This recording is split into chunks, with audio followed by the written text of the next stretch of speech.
I've been a clinical psychologist for nearly 12 years. I've worked with trauma survivors, abuse victims, addicts, schizophrenics, you name it. And I've never once truly feared for my safety. That changed with one patient. Let's call him Eli.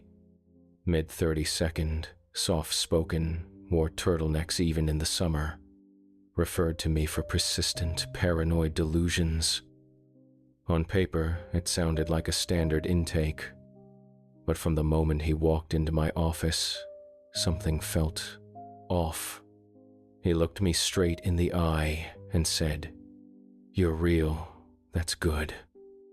Then he asked if the lights in my office were connected to their grid.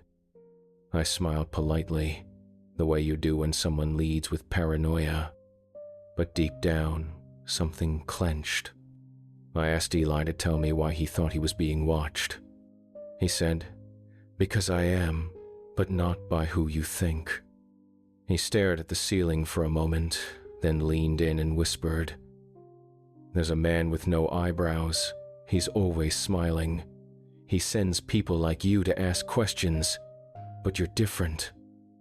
I asked, "Different how?" He smiled. "You drink peppermint tea. You keep your pencils in the wrong drawer. And you don't wear your wedding ring anymore."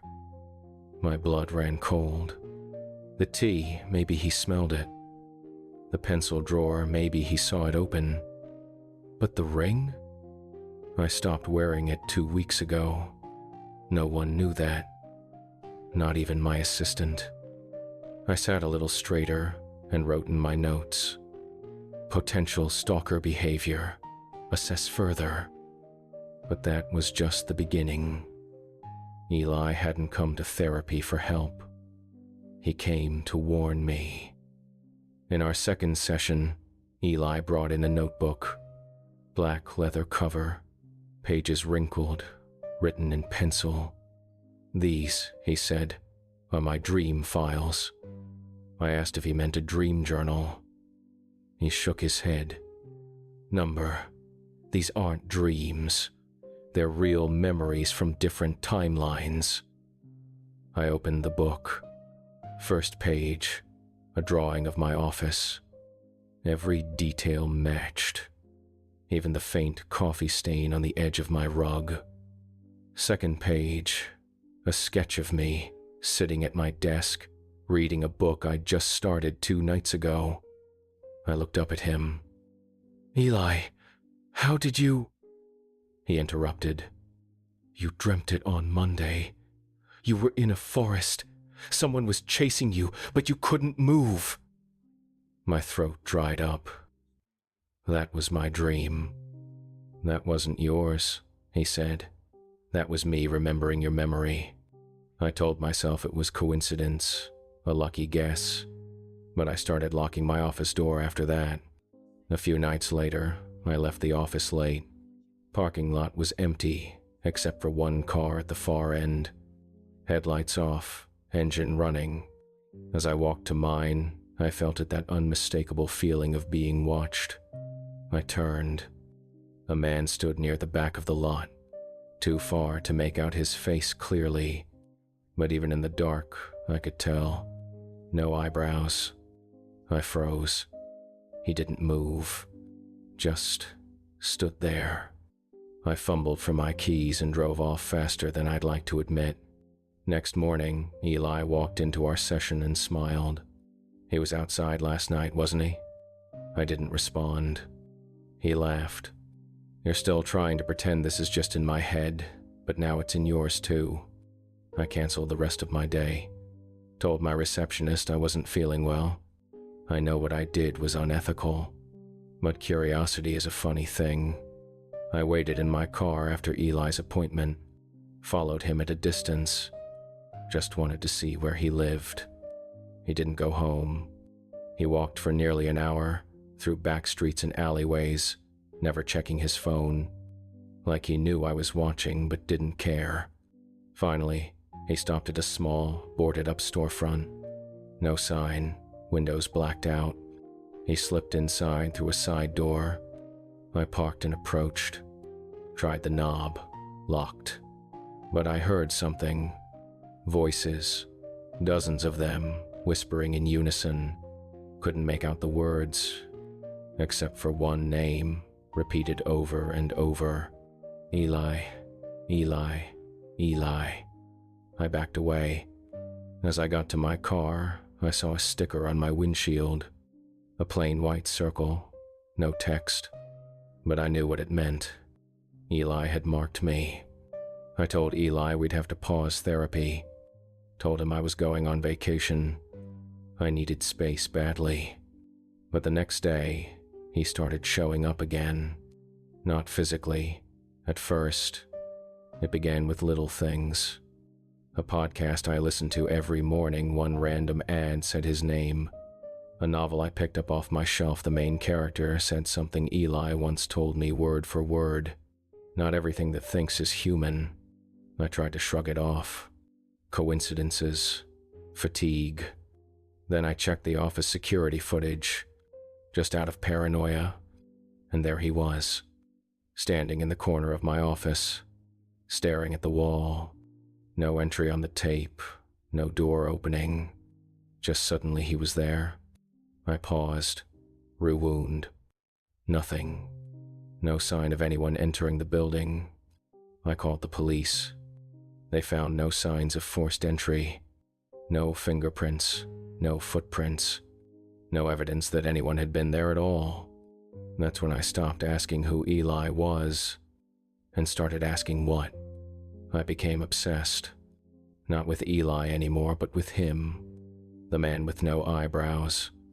I started walking home instead of driving, taking unfamiliar alleys, waiting on rooftops, hoping I'd see him again.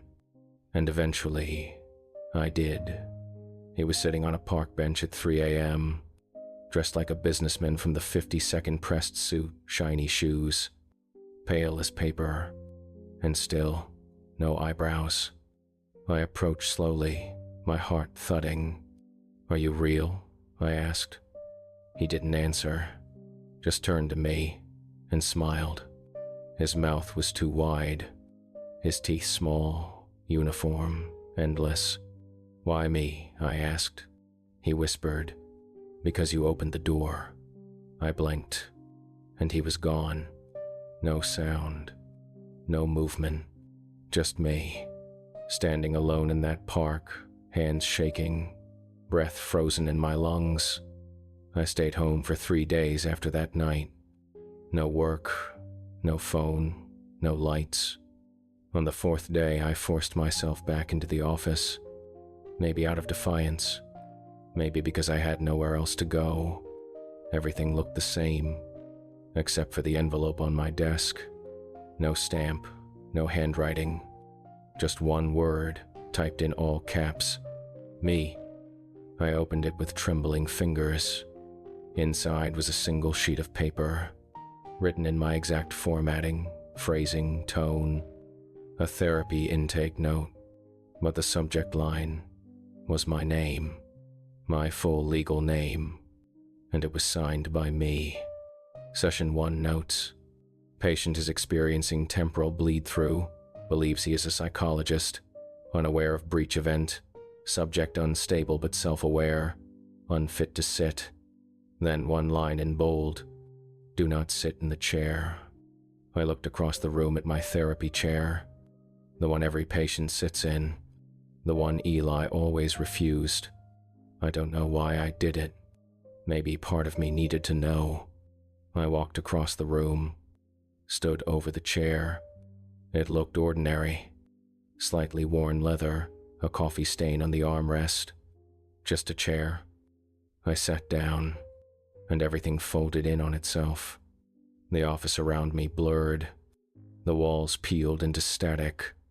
I could see myself from above, from the corner, from behind the mirror. Then, all my sessions. With Eli, with others. Overlapping, repeating, distorted. But in each one, I wasn't me. I saw myself blinking out of sync, my mouth moving without words. And in some sessions, The patients weren't people. They were watching me, recording, writing notes, and behind it all, the smiling man, sitting in my chair. Then everything snapped back. I was alone in the room again. Except I wasn't. I stood up, or I thought I did. My body felt wrong, like it didn't quite belong to me. I looked around. The office was too still, like a photograph, not a room. Then I saw the file on the chair where I had just been sitting. I picked it up. My name, my birthday, my sessions, but the handwriting wasn't mine. It was Eli's. Page after page of me, notes about my routines, my dreams, my breakdowns. Subject is stabilizing, no longer aware of original loop. Chair imprint successful. Last page, a drawing of my face, but the eyes were missing. I heard a knock on the office door, then a voice, calm, familiar. "Are you ready for our first session?" I turned. It was Eli, or maybe it was me. And behind him, the man with no eyebrows smiled. Funny thing is, the file wasn't finished. There's a new page now, with your name on it.